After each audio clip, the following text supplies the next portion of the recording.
and I think Attica at $7 is too big. Takes the lead away from Ruination, clear from Flying Orchid, and that's a big win to Attica. 2 lengths to Ruination.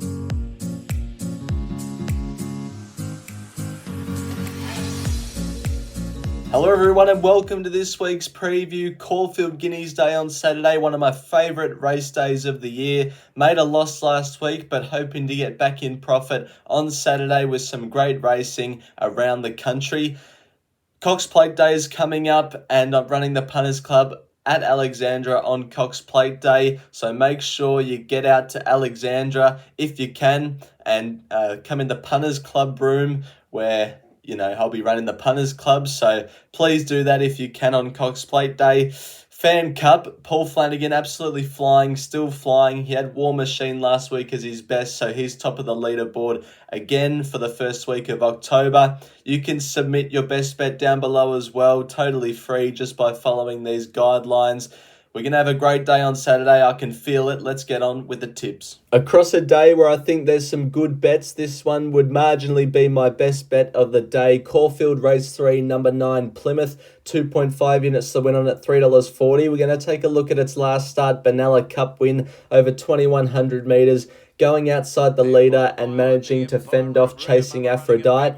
Now, I know a few of you might scoff at that it's come through the Benalla Cup, but the Benalla Cup has produced Herbert Power winners in the past. I just like how in the first 2 runs this campaign from Plymouth, it was over 1,400 and 1,700 metres, got back, and then third up to 2,100 metres on this day, they rolled forward. And I think they can do it again on Saturday, fourth up to the 2,400 metres. I love lightweights in the Herbert Power. It's got 53 kilos. Jamie Mellum aboard should roll forward. And I think Plymouth, in a race where we've got a lot of established horses and we know their level, Plymouth's only had the 12 starts and still very progressive. I think Plymouth will drift and we'll get a better price about it. In the very next race, race number 4, I've got 2.25 units to the win on number 5, O2 Good. This was O2 Good's first up run in the Let's Elope Stakes behind Lazura at Flemington. Very good effort. It settled back, it charged home and almost beat Lazura. Its run since was in the Group 2 Stock Stakes at the Valley where it was the favourite and disappointed market expectation.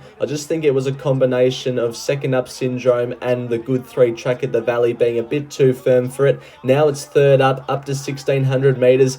Did you know that the last 7 Ladies' Day vases, the winner has either settled in the lead or outside the leader? That's where I think O2 Good's going to be. I think Jenny Lala's going to cross them and lead, and O2 Good's going to be settling on its outside. And I think O2 Good's got the ability to win this race. I'm happy to be on. In the Toorak Handicap, I'm going to have 2 units to win on horse 5, Sepples, at the $3.50 mark.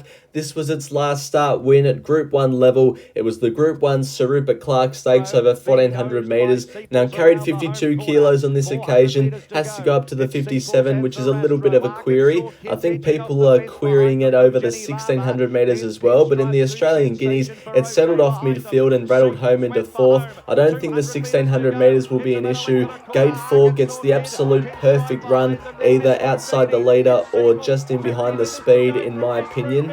And I think some people are forgetting that it drew gate 14 of 15 in the Sarupa Clark Stakes last start. Had to do an abundance of early work to get outside the leader and still managed to win. I think that shows signs of a really good horse. Maps better on Saturday, and I'm hoping Sepples can win again. Going to try and blast out in the last with horse 4, Fancify, 1.5 units to win on at $3.60. This was Fancify's first up run. This was in the Wiley over there at Morphettville, beaten by Watch Me Win. I thought it was a very good run, drew wide, came across, settled outside the leader, and was very gallant in defeat. Why I like it on Saturday is that there doesn't look to be too much early speed in this race, apart from Fancify. So I'm hoping Damien Lane can control the race. It's won 2 from 5, second up in the past. It loves Caulfield, where it's won before. And I just think Fancify, in a race that lacks speed, can go to the front, say Tatar at the top of the straight and win. I want to touch on the Might and Power Stakes on Saturday and explain why I think Treasure the Moment is a very likely chance of getting beaten.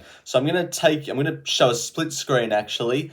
of a race from 2 years ago, Group 2 at the Valley over 1,600 metres, a highly touted 4-year-old mare going around called Amelia's Jewel. It's up the top, and Pride of Jenny's the leader in that race. Pride of Jenny is the leader in the Fian Stakes, which is the 2025 edition, down below with Treasure the Moment. So Treasure the Moment and Amelia's Jewel, both highly touted 4-year-old mares. And Amelia's Jewel was second up on this night over 1,600 metres on a good 3 at the Valley. They went a Pride of Jenny pace and Amelia's Jewel got over the top. Exact same happened in the Fian. Second up 1,600 metres on a good 3. Treasure the Moment, however, couldn't pick up Pride of Jenny. Fast forward to the Toorak, and Amelia's Jewel, third up, is left absolutely flat as a tack off a very hard track at the Valley, off a very fast pace set by Pride of Jenny. Now, it's a bit different with Treasure the Moment because it's a Might and Power over 2,000 metres, and Pride of Jenny was in that Toorak handicap. There's no Pride of Jenny in the Might and Power on Saturday, but we've seen Globe set a fast pace this preparation, so maybe he could bowl along out in front. All I'm saying is, I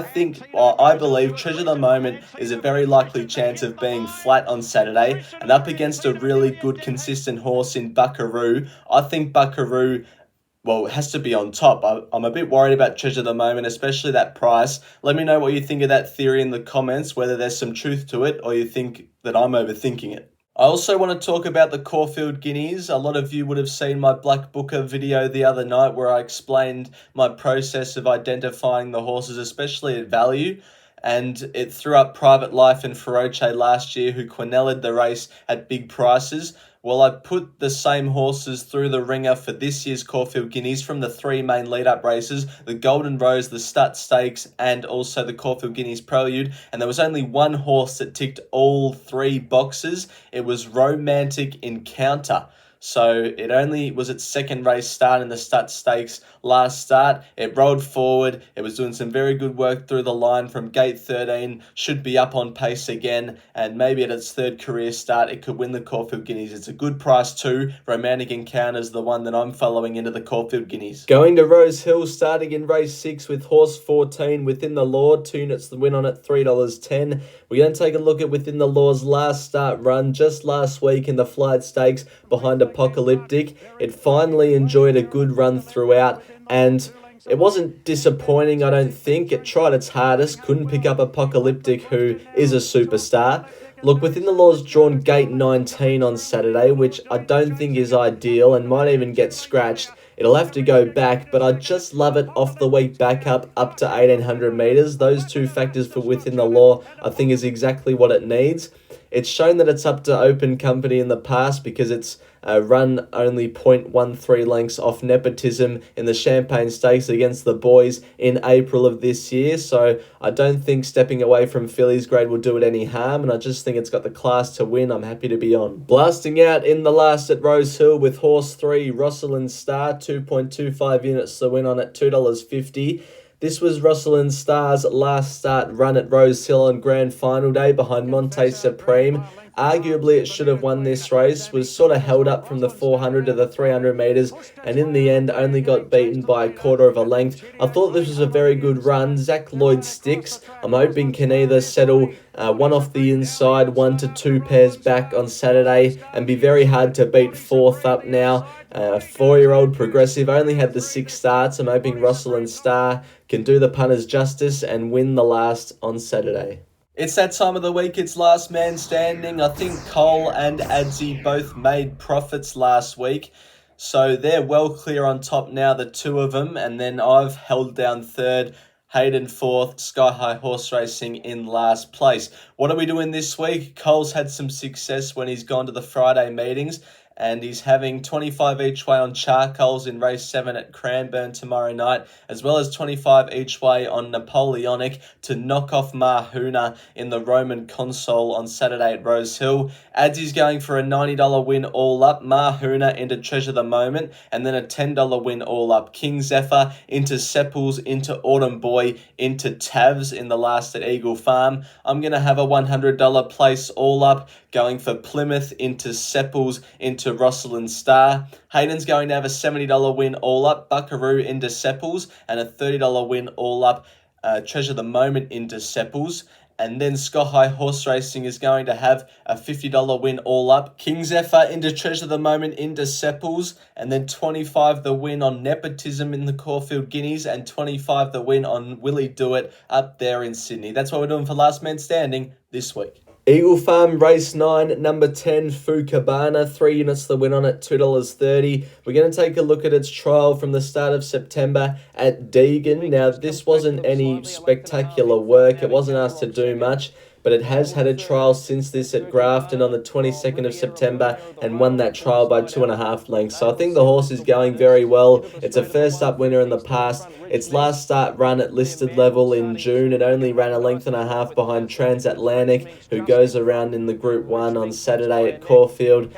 From gate 4, enjoys a nice run throughout, and I'm hoping it can get the job done. Now moving on to Let It Ride. Last week it was a bit disappointing on display, couldn't get the job done, but at least it ran into third. We've now got $1,953 to spend this week. Putting it on 0-2 Good, the place, Caulfield Race 4 at $1.45. I know I said Plymouth was my best of the day, but I'm trying to split things up this week, so I'm not too disappointed. I want something to get up.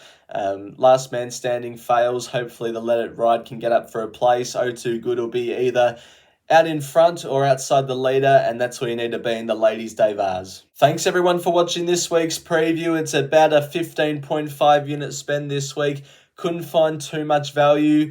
Make sure to check the YouTube community tab on race morning for any extra selections.